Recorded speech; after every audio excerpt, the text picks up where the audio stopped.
Hi everyone, this is All Things Lymph, and topic for today is going to be intermittent fasting and autophagy, and we're going to just move right into that.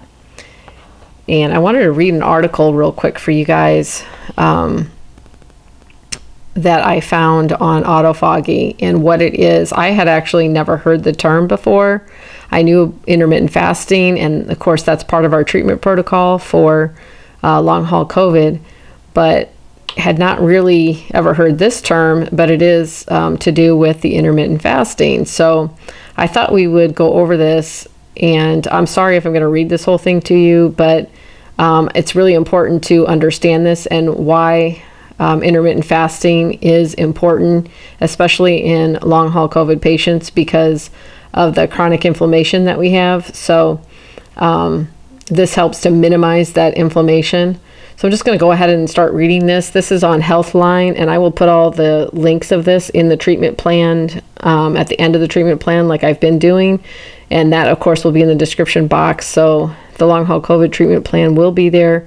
You can click on that and access that and access this information. But I will probably also just put a separate link just in the description box as well for this Healthline article. But let's go ahead and start reading this. This is what you need to know about it is that autophagy is the body's way of cleaning out damaged cells in order to regenerate newer, healthier cells, according to Priya Karana, PhD in nutrition education from Columbia University. Auto means self and phagy means eat. So the literal meaning of autophagy is self-eating. It's also referred to as self-devouring. While that may sound like something you never want to happen to your body, it's actually beneficial to your overall health. Why is that? It's because autophagy is an evolutionary self-preservation mechanism through which the body can remove the dysfunctional cells and recycle parts of them towards cellular repair and cleaning, according to board-certified cardiologist Dr. Louisa Petrie. Hopefully I said that correctly. Petrie explains that the purpose of autophagy is to remove debris and self-regulate back to optimal smooth function. It is recycling and cleaning at the same time, just like hitting a reset button to your body. And guess what? With long haul COVID, we definitely need a reset button for our bodies so that we can get everything back to normal as best we can. So it also promotes survival and adaptation as a response to various stressors and toxins accumulated in our cells. So what are the benefits? And this is the important part. The main benefits of autophagy seem to come in the form of anti-aging principles. In fact, Petrie says it's best known as the body's way of turning the clock back and creating younger cells. So it has to do with cell regeneration. Well, when you've had long haul COVID and your lymph system has been inflamed for a year or more or 6 months, we don't know what kind of cell damage that has done to us, and we need the cells to regenerate. So this is why the autophagy and the intermittent fasting is going to come into play and be very important for us as part of the treatment plan. This is why I'm doing it as well. Okay, and then there's a registered dietitian, Scott Keatley, who says that in times of starvation, autophagy keeps the body going by breaking down cellular material and reusing it for necessary processes. Of course, this takes energy and cannot continue forever, but it gives us more time to find nourishment. At the cellular level, Petrie says that the benefits of autophagy include removing toxic proteins from the cells that are attributed to neurodegenerative diseases such as Parkinson's and Alzheimer's disease. It recycles residual proteins. It helps provide energy and building blocks for cells that could still benefit from repair. And on a larger scale, it promotes regeneration and healthy cells. So right there, those are all 4 points that we need. Again, the residual proteins left from long haul COVID, from the spiked proteins from the virus that have broken off and blocked up and congested our lymph system, we need those recycled and removed. And this is what the autophagy is going to do for us. So autophagy is receiving a lot of attention for the role it may play in preventing or treating cancer too. And the neurodegenerative diseases, when you look at this here, this is caused by your lymph system having problems. So a lot of the autoimmune diseases and chronic inflammation, chronic fatigue syndrome, those diseases, which is basically what we're suffering from. We're suffering from chronic autoimmune difficulties and chronic inflammation in our immune system. So we need those proteins out, just like we've talked in the other videos. Autophagy is receiving a lot of attention. So also autophagy declines as we age. So this means that cells no longer work or may do harm. They're allowed to multiply, which can also cause cancer. So I mean, think about it. If our immune system is garbage right now from COVID-19, we need to get it cleaned out so that we can also keep ourselves from getting cancer. Okay, so then we go ahead and go further down here. They talk about that there's no scientific evidence to back this up, but Petrie says there are some studies suggesting that many cancerous cells, and this is to do with the autophagy and the cancer. You could go and click on those studies and read that. Researchers believe that new therapy studies will come into play for the therapy for cancer. That's more related to that. And then remember that autophagy literally means self-eating, so it makes sense that intermittent fasting and ketogenic diets are known to trigger autophagy. Fasting is the most effective way. So this is the link between the autophagy and the intermittent fasting that I have as part of my treatment plan and that I've been doing. And I actually started the intermittent fasting before I ever even did the treatment plan or thought of the rest of the things or the rest of the items in the treatment plan, because I noticed as a long hauler, I actually felt a little bit better when I was fasting. And the main reason that I believed at that time was because I was giving my immune system a rest from the food that, if you're not eating any food, you're not taking anything in to cause any kind of inflammation. And at that time, I didn't know what foods to eat or what foods not to eat. I didn't know anything. I just knew that when I didn't eat much, I felt a little bit better. So, of course, I've continued to do that. I did it started about 4 weeks before I started the full treatment plan, and I started that on April 3rd. So for pretty much the whole month of March, I was doing intermittent fasting. And continue to do it to this day. So fasting is the most effective way to trigger autophagy. So the fasting triggers cell regeneration. And again, that is one of our goals as long haulers, is we need to clean our immune system out, our lymph system out, but we also need to regenerate those cells, because those cells, we don't know what kind of damage that has happened to our cells in our body. So we need those to also regenerate and become new. The keto diet is one way that you can trigger autophagy, and they talk a little bit about that. So low glucose levels occur in both diets, whether you're doing, let's see, what was the other diet here? In the keto diet, you get about 75% of your daily calories from fat and 5 to 10% of your calories from carbs. So it's a low carb, but higher fat and higher protein. The shift in the calorie sources causes your body to shift its metabolic pathways. It will begin to use fat for fuel instead of the glucose that's derived from carbohydrates. And the whole goal with intermittent fasting and with the keto diets is that you do shift your pathway as to how you're burning off fat and how you're burning off calories. In the keto diet and the fasting, they switch you to a fat burning metabolic pathway instead of a glucogen pathway.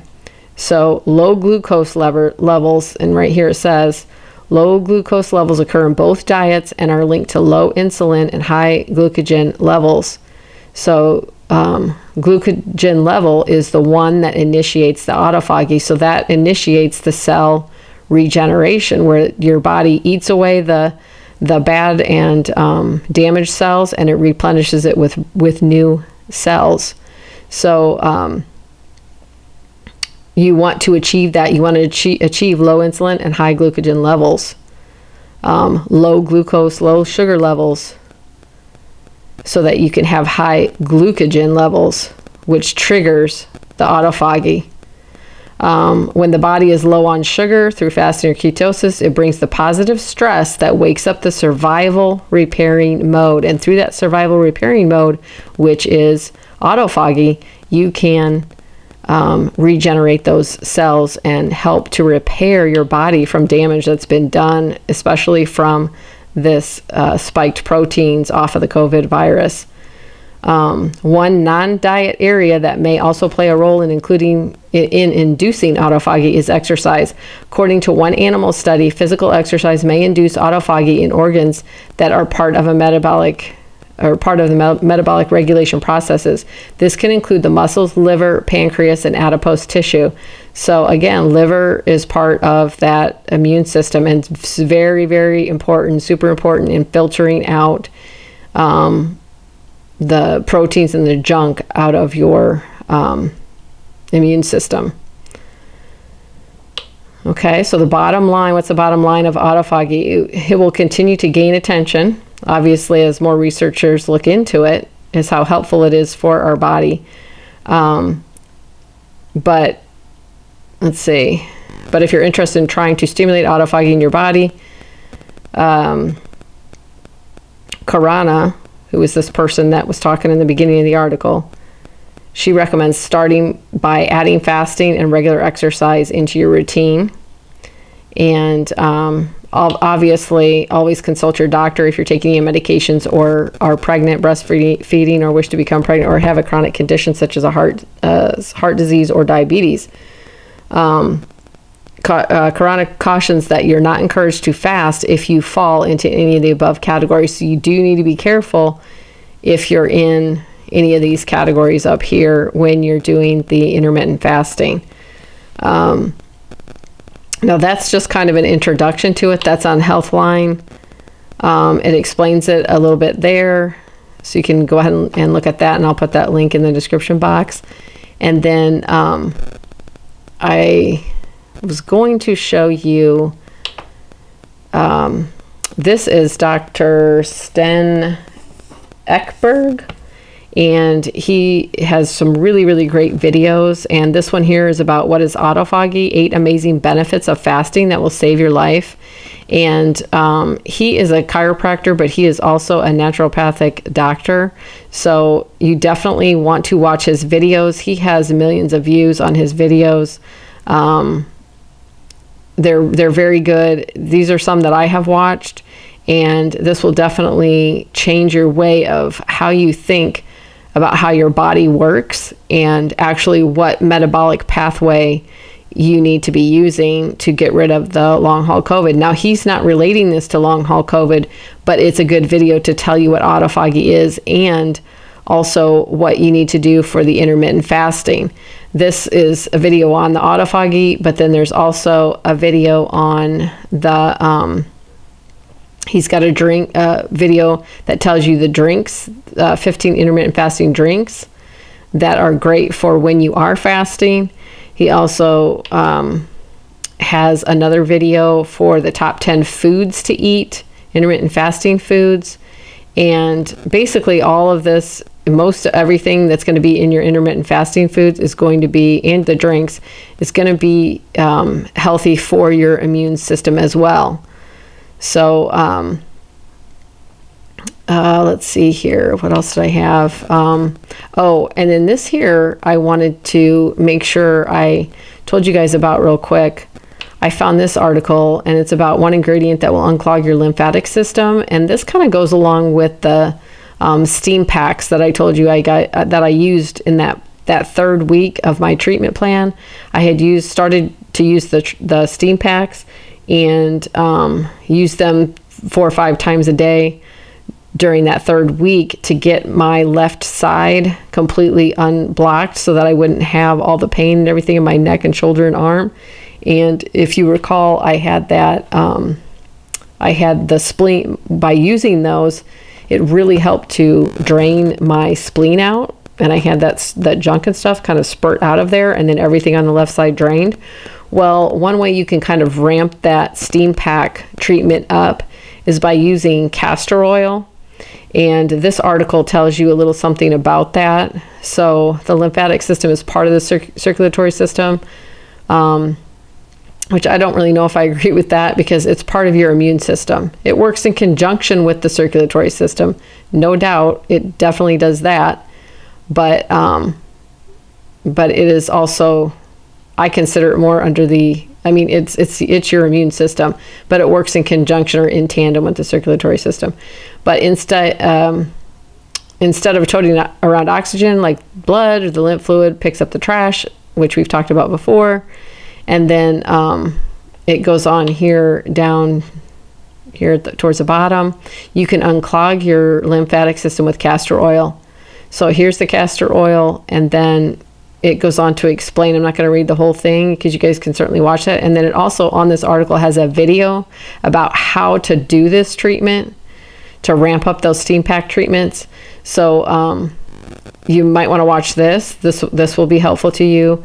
But all you need is the castor oil, a cotton blanket or a cotton cloth. I know for a fact you can also use like a wool. Actually, Edgar Casey, I don't know if you guys have ever heard of him, but he recommends wool fabric. So, but either or, it doesn't matter. Just use the cotton because that's probably more readily available. But you can make a castor oil pack out of that. So you'll need a cotton blanket just large enough to cover your abdomen. You fold the blanket in half if it's too big. And then you'll need some organic castor oil. You pour the castor oil all over your blanket until it's thoroughly soaked. Then simply place the soaked blanket across your bare abdomen, which is where one cluster of lymph glands resides. And then, so they're recommending just start with your abdomen and put it on there. And then you feel free to let your castor oil pack rest on your abdomen overnight. Now, I've done castor oil packs before. I know they're saying overnight, but if you're going to do this overnight, then you want to make sure that you have a cruddy sheet or a cruddy blanket underneath you so that you don't have any of this oil soaking through to your mattress or to any sheets that you don't want an oil stain on. Make sure you're wearing really crappy pajama clothes and stuff like that, and have, like your ratty old blankets or something, because you just, whatever you cover up with, and if you do this overnight, then you want to make sure that your bed is protected so that you don't have castor oil stains.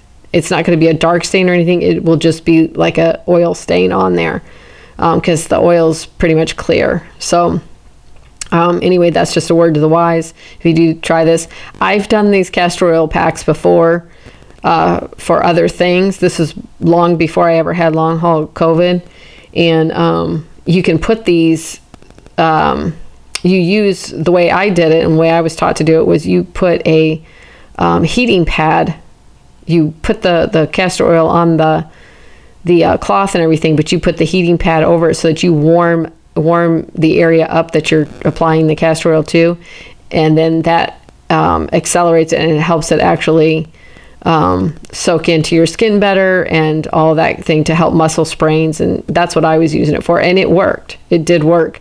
So, but evidently you can use that for your lymph glands. So I just wanted to make sure that you guys knew also about this, because it may really ramp it up. I think I probably will try this for my lymph glands on the abdomen. I don't think I'm probably going to do this overnight. I will do it probably maybe for like an hour or so. But anywhere you sit with this on, you want to make sure that you have some kind of a pad or blanket or something that you don't care whether it gets the oil on there or not. Because when I used that, that's what I found out years back when I used this. But it is very effective. Castor oil is very effective. You don't drink it internally. You just put it on the outside of the skin. But once you do that, if you want to do it overnight or just a few hours, but you need to probably do it every day. If you're only just going to do it for an hour at a time or a few hours at a time, you're probably going to have to do it every day to really get the effect from it, to get the lymph glands to drain. Occasionally, you may notice that the specific lymph glands throughout your body become swollen. After checking with a healthcare professional to rule out any other cause for the growth, you can place a castor oil pack directly on the swollen gland. And they're just saying there can be other reasons why your lymph glands are swollen. But as a long hauler, I know mine are swollen from the COVID-19 spiked protein virus because like I said, I've gotten most of my system drained. I'm still working on the liver area, and I'm still working on, I'm actually just started this week really doing the steam packs on my abdomen. That's the next area I'm working on because there's so many lymph glands there. We really have to get all that drained out too. And so I will let you know how it goes. I've got to buy some castor oil. So once I get that and everything, and I try this for a while, I will let you know if I have any success with that, but I am going to try this for myself. And obviously they're telling you to don't take it internally because if you do, if you drink it or something, it can have a laxative effect and then you're probably going to be in the bathroom for a while. So, and then there's also on this article too, which I thought was good, there's a little video on draining your lymph glands through simple massage. So I thought this one would be good as well if you guys want to take a look at this, and it'll give you tips. Keep in mind though, any of the massage ones and the dry brushing videos that you might run across online, oftentimes they don't really do a lot with the head, with your head. That's something that you really, really need to concentrate on. And I know I've said this before because you want to massage your head under your hair, and then you also can use the dry brushing along the scalp lines so that you're getting all of that drained from your scalp area, and massage your face and everything, and massage the back of the neck, the base of the skull, so that you can get everything drained out of there as well. Because the dry brush usually doesn't work through thick hair on the scalp, so you do have to use your fingertips for the massaging underneath your hair. But you can do the hairline with the dry brushing. But anyway, I hope this article here helps. I will put this one in the description box below as well, because it's pretty good and it's got those videos too for you. And I think that is about it, everyone. Hopefully this helps. I'm sorry if my reading the autophagy article was a little boring, but I do want to make sure you guys kind of understand what that's about and how that's related to the intermittent fasting. But watch those videos by Dr. Sten Ekberg, like I showed before, because he really, really explains it well. I would really watch this one if you can. It's only 22 minutes long. It's really not that long, but he's very good at explaining stuff. So watch this one, and he will tell you the benefits for this fasting. You'll understand after you watch this why you want to do the autophagy and doing that through the intermittent fasting or through the keto diet. Honestly, either one, but I mean, make a choice which one you want to do, if any at all. But I'm doing the fasting, and it really, really does help. And if anything, it helps to just calm my immune system down when I'm doing the fasting, so that I keep it from being inflamed. Okay, so anyway, like, share, and subscribe. Share with everybody, and also, you can contact me too with my email address, and I think you can either,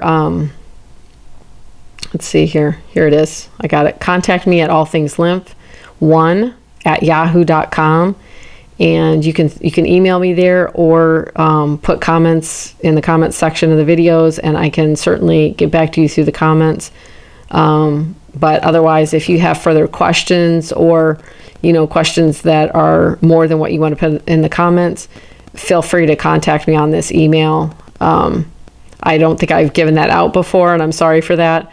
But anyway, here it is. And please go ahead and contact me if you have any questions about the treatment protocol. And again, that treatment protocol will be down in the description box. It's in the description box of every video, and it's always, whenever I update it, it's updated in the description box of every video that's already been put out. So Have a great day, and I will talk to you on the next video. Thank you so much. And again, please like, share, and subscribe. Bye for now.